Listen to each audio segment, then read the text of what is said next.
Our next talk is on decentralized stablecoins. Ariah is going to be talking about superfluid mechanisms for decentralized stablecoins. He's the co-founder of Gyroscope and a DeFi researcher. Please welcome Ariah.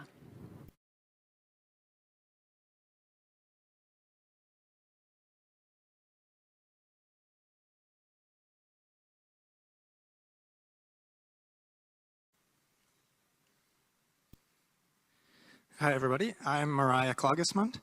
I am a co-founder of Gyroscope, which is a decentralized stablecoin protocol and liquidity protocol. And today I'm going to talk a bit about how to make decentralized stablecoins more super liquid. And this talk is going to be a mix of our work building out Gyroscope, as well as a background of academic work coming from our PhDs that went into actually building Gyroscope. And it's going to be a largely high-level talk, focusing on the concepts, but also trying to ground it in some real examples. So let's take stock of the stablecoin space and kind of start at the top. So there's something like a stablecoin renaissance right now, but at the same time, USDC and USDT are largely dominating the space. And what we see is there's a surge, particularly in centralized stablecoins coming to market. So this is like new contenders like PayPal's PiUSD, as well as Athena, which is a delta-neutral stablecoin, and other real-world assets, mainly backed by T-bills. And at the same time, there's also an increasing maturity in decentralized stablecoins. So one example is there's no more Terra, there's no more Fei. And there's new innovative mechanisms that are coming to market, things like Curve USD, Gyroscope's GUID, which we built, obviously, and several more examples. But as a category, decentralized stablecoins haven't really grown in the last 2 years. And in fact, they've kind of shrunk in that time. So the main question we want to ask is why? And at least one reason, which is the focus of this talk, is that scaling liquidity at peg is very hard. And actually this applies to any stablecoin, but particularly to decentralized stablecoins as they're set up now. So one primary challenge is attracting any liquidity in the first place. And basically new stablecoins, they have to attract new liquidity, and it compares with like USDC and USDT in many ways. It's like an inherent disadvantage because USDC and USDT have entrenched use cases and a lot of natural trading demand and pairings, which basically means that USDC and USDT LPs are independently profitable from trading volume. But when you start a new stablecoin, you have to start from zero. You don't have that. It's basically like a chicken or the egg problem. And it's very costly. Because the cost to attract stablecoin capital is basically between 15 and 30% these days. And also borrowing stablecoins is also similarly expensive. The second part of the challenge is competing with entrenched liquidity that's at peg. And the scope of the problem becomes pretty clear when you start looking at historical price deviations. And this is something that also affects all new stablecoins. So the chart here is showing new centralized stablecoins that have come to market and showing a histogram of price deviations from peg for those new stablecoins. And these are pretty major players, including like PiUSD and Athena. And one thing to note is just how regular the deviations of like 20 basis points or more actually occurs for these pretty major stablecoins, which adds quite a lot of friction in terms of the usability of these systems. So from the usability angle, one thing that's very important is how easy it is to move in and out of a new stablecoin, especially with low slippage being very important. And so 20 basis point deviations or more can be make it a lot more difficult to actually use the stablecoin. This is how decentralized stablecoins compare. So actually, you see a lot of similar problems with a lot of kind of like spread out pricing, but something that sparks some optimism is that there are actually two decentralized exceptions here. So there's both DAI and Gyroscope's GUID. I guess the DAI is a little hidden in the graphic, but it shows up very similarly.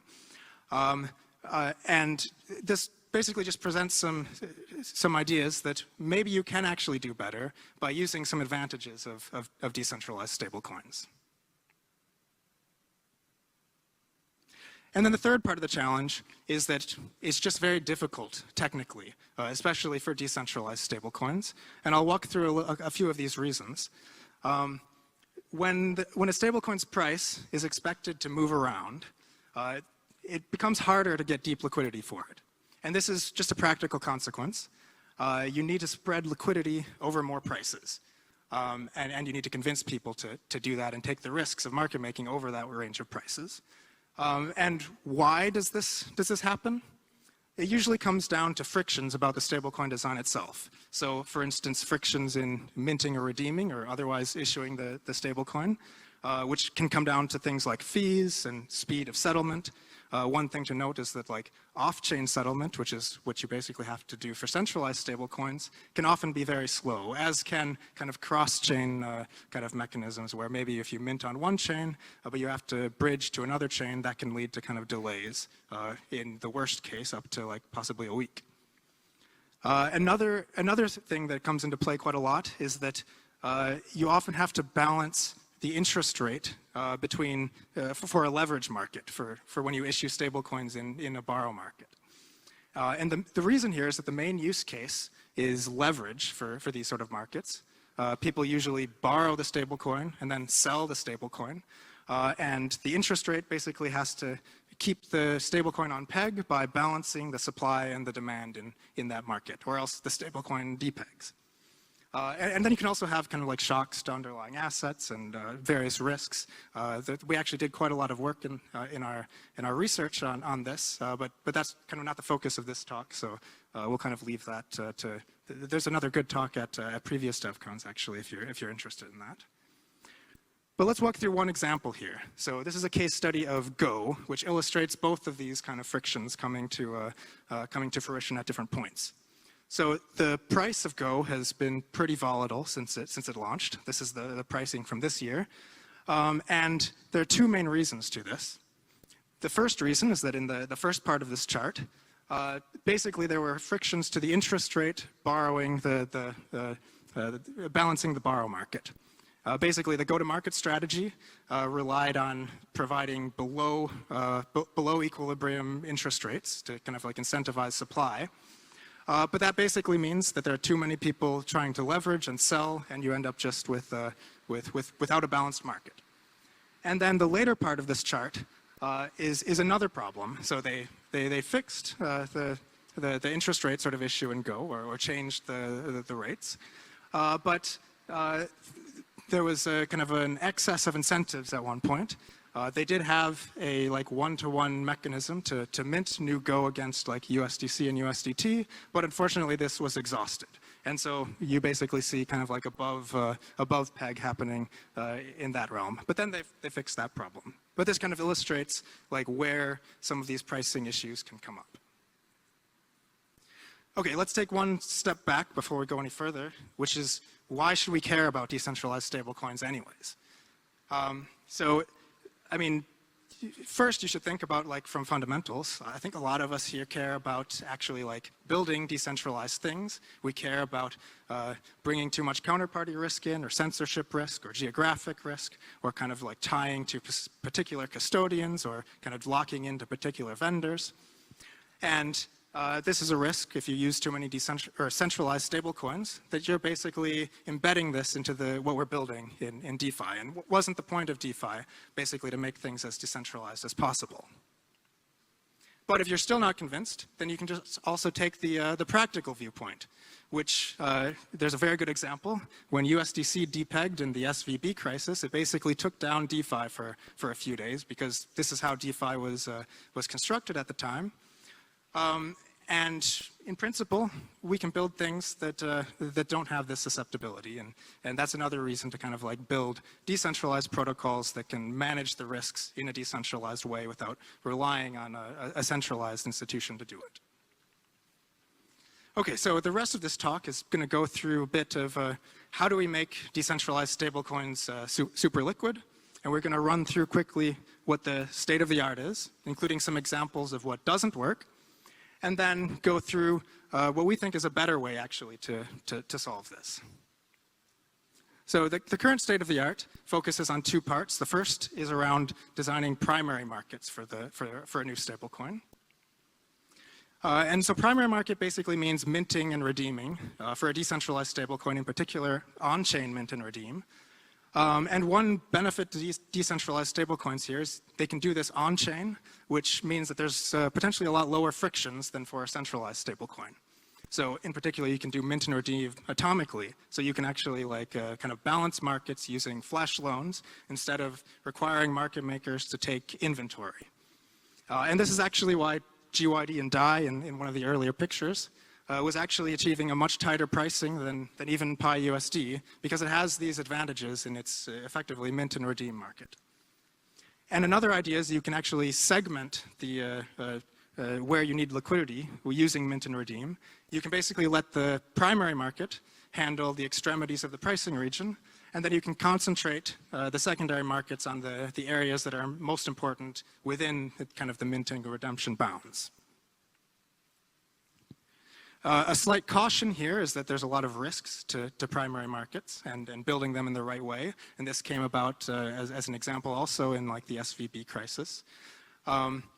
There's a whole other Devcon talk from last year actually about how do we build these in the best way. So I encourage you to check that out. But yeah, we'll just kind of give a quick nod to that here. You should of course be conscious of the risks that you're building into these systems. And one other topic about primary markets that I want to touch on is what's another version, another flavor of them that's called AMOs or POL. AMOs meaning algorithmic market operations, and POL meaning protocol-owned liquidity. So these are effectively where you have something that's like a pre-minted or not yet issued stablecoin that's been deposited into a liquidity pool. And basically somebody can issue the stablecoin by buying it from the liquidity pool. And this is basically equivalent to a mint and redeem sort of flow, but where the AMM price, the price curve is actually providing the pricing for mint and redeem. And it also has the benefit of being able to kind of bootstrap secondary markets because you're basically depositing into something that gets blended with secondary market liquidity. And how does this affect liquidity at PEG? Well, actually, it comes down to quite a lot about specifically how it's implemented and the mechanism design around it. For GYD, it actually works very well, and there's an example here in this an illustration here. It's able to help bootstrap liquidity at PEG very well. But there are also cases where this doesn't work very well, and it comes down to a bit about either bad design or possibly kind of like miscalibration about exactly how the flow works. So a quick case study about that is basically digging into what happens in Frax AMOs. So in a Frax AMO, there's some injection of like this pre-minted Frax into curve pools. But Frax tends to trade below PEG, like kind of despite this mechanism trying to support it. And what you end up with is basically pools that aren't optimized for kind of the pricing of Frax, which you can see here. You can see something about like the density of liquidity in these liquidity pools versus the actual histogram of where prices are trading. The other side here is secondary markets. And I'm kind of going to breeze through this a bit, but the main idea is that you can kind of optimize liquidity density by, instead of picking default calibrations for a liquidity pool, making something that's much more customized for the actual prices that you want to incentivize as a stablecoin. And the graphic here kind of illustrates the concept that if you can basically squeeze more liquidity out of your liquidity pools, if you can kind of identify the right bounds and also like focus in the right ways. And we've done this quite a bit as part of Gyroscope. There are a few examples, but I'll mostly leave these here for later reference. These came about from our work calibrating gyro pools. But there's many examples where you can just get a lot better kind of liquidity profile by making a much more customized pool than by using kind of like a default stable swap pool. And this chart also kind of walks through that it actually works by kind of like comparing capital efficiencies. But we'll also leave this. You can check on it later if you're interested. What I want to spend the rest of the presentation on, then, is what we think is a new way to solve decentralized stablecoin liquidity. And kind of the motivation here is that there's a unique ability to decentralize stablecoins. And it's that you can issue in new ways that wouldn't really have been possible in centralized stablecoins. And so the classic example here is something we just saw, actually, for like protocol-owned liquidity and AMOs. A centralized stablecoin just can't do this. It can't issue new stablecoins in this pre-minted sort of way. So that shows that it exists. But the idea we want to pursue is, like, can you build on this flexibility in a new way that it might be more efficient and might also be safer? And so this is where we want to announce what we're actually building next in Gyroscope, our V2. This is actually the first time we're talking about this mechanism. So you kind of follow us if you want to hear kind of more about where this is going. But I'll try to give you a little flavor quickly. So it builds on a concept that we call duplex yield. And I'll illustrate what this means in the next couple of slides. But this slide gives a general overview about like what sort of market is being set up. So on one side of the market, we have idle asset holders. So this could be something like Bitcoin holders, LRTs, or other kind of like top yield-bearing positions already. These are earning what we're calling this duplex yield, and it can also be earned on top of other yields. The other side of the market here is asset issuance protocols. So stablecoin issuers being one example, but you could also consider like LST issuers. And what they're trying to get out of this mechanism is cheap, scalable liquidity for their assets, and possibly also unlocking a new revenue line. But an important thing at the same time is that you also have this third group, actual people who are using your stablecoin, and we want to make sure they're shielded from risks. And this is through an idea that we call duplex collateralization. So let's dig into a little bit about what this means. I'll give you a little intuition. So the most efficient way to market make is often to borrow assets, as opposed to holding assets on the book. And duplex yield essentially is coming from a more efficient way of market making stablecoins through kind of like an optimized borrow-like mechanism instead of requiring LPs to hold it on the book. And it works through something we call a secured swap line. So this creates basically an ability to exchange one stable for another, and it's insured with a collateral position.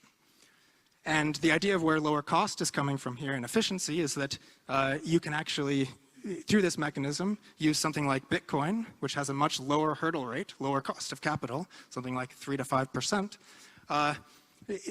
to market make stablecoins instead of requiring the hurdle rates of 15 to 30% if you're actually holding the stablecoins on the book.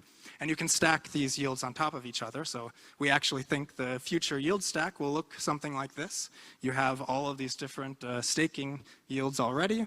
And the most effective yield, we think, will add this duplex yield, this market making sort of yield on top. And so the idea is, being more specific than the intuition, is to streamline a sort of borrowing mechanism that is restricted to codified market making.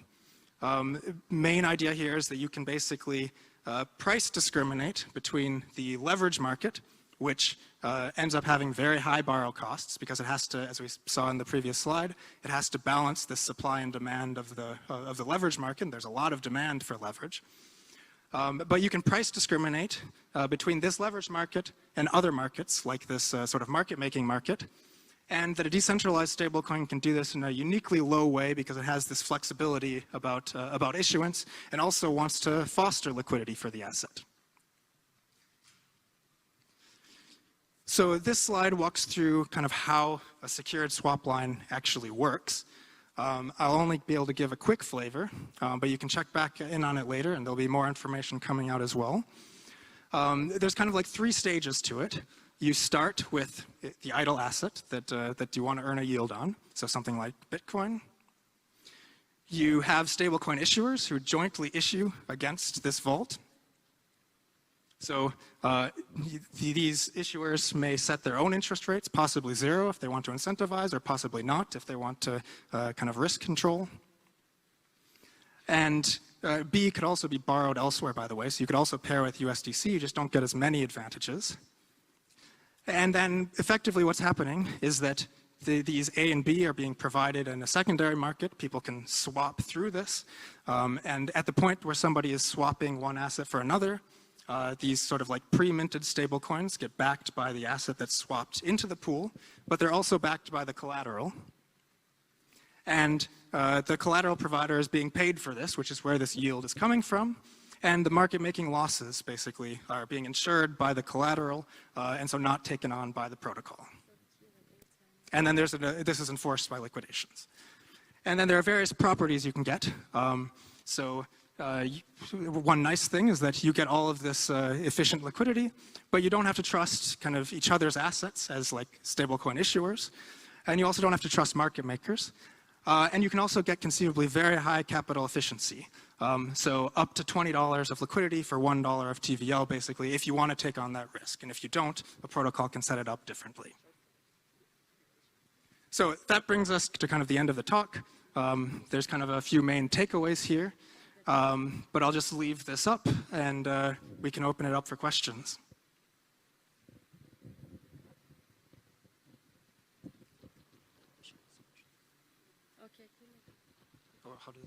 Okay, so for our favorite and the most important part, Q&A, please use the QR code, and you can also upvote the questions. Okay, the first one will be, will fully algorithmic stablecoins possible in the future? So I think here it depends what you mean by algorithmic. A lot of people mean algorithmic to be unbacked, which is not the kind of stance we want to take. We think a stablecoin should be backed and fully backed. But if you mean algorithmic in the sense of being automated, then we think yes. And that's how we designed Gyroscope, to be basically as automated as possible. But yeah, I wouldn't be very bullish about algorithmic in the sense of being unasset backed. I mean, I think, especially after Terra, that's just obviously a bad idea. Okay, next question. Why so much hype around Athena? Could you explain what Athena is? Yeah, so Athena is basically a tokenized, what's called like a carry trade. So you're kind of taking a hedged position, and it takes kind of two sides to a leverage market, and it's the leverage market on centralized exchanges, which get like a lot of demand. And you're basically earning a yield through Athena when there's excess demand for leverage, and you're kind of helping to facilitate that leverage. And so Athena yields can be very good when there's really high demand for leverage, but they can also be low or possibly negative when the demand for leverage goes down a lot. Okay, and then when issuing a pre-minted way, it's like latent liquidity, meaning you stock up the place smart contract with the tokens that once bought by a user become real? So the pre-minting idea is basically an extension of how AMOs work today, I suppose. You can fill a pool with basically uncirculating stablecoins, and the idea is that they would enter circulation when somebody actually buys them from the pool, which is why it's kind of parallel to like a minting mechanism, and can be thought of as a minting mechanism. But you get kind of the efficiencies of being on a secondary market. I hope that answered the question. Okay, and who are the issuers? What capital they need? So the target issuers for the mechanism we're building for Gyro v2 is decentralized stablecoin protocols. So the issuer is really like the smart contracts, or people like are free to almost issue themselves by using the smart contracts. It's possible that it could also be used by like some other issuers. It's just that like centralized stablecoins in particular usually don't have this flexibility, and so they may not even be able to entertain it. But then the decentralized stablecoin issuers, what they really want is to like get very good liquidity without taking on a bunch of risk for their protocols. Which is why we kind of made this like duplex collateralization mechanism, where the aim is to get kind of like the very good properties you might be able to get from something like AMOs and protocol-owned liquidity, even if it's on much more risky pairs, but where the protocol and the normal users of stablecoins get an extra layer of protection. And if something happens, it's insurance that kind of like covers the costs. Okay, so our last question. Will Spin, your governance token, earn part of fees? That's the killer question, I guess, isn't it? And there are routes, I suppose, to doing this, but it depends on kind of governance selecting the right route. Okay, we have 10 more seconds. Do you think CX integration and CCTP-like mechanisms will help adapt and stability of decentralized stablecoins? Yes, so SEX integrations I think will be very good in terms of sourcing new users because people come through SEXs, and CCTP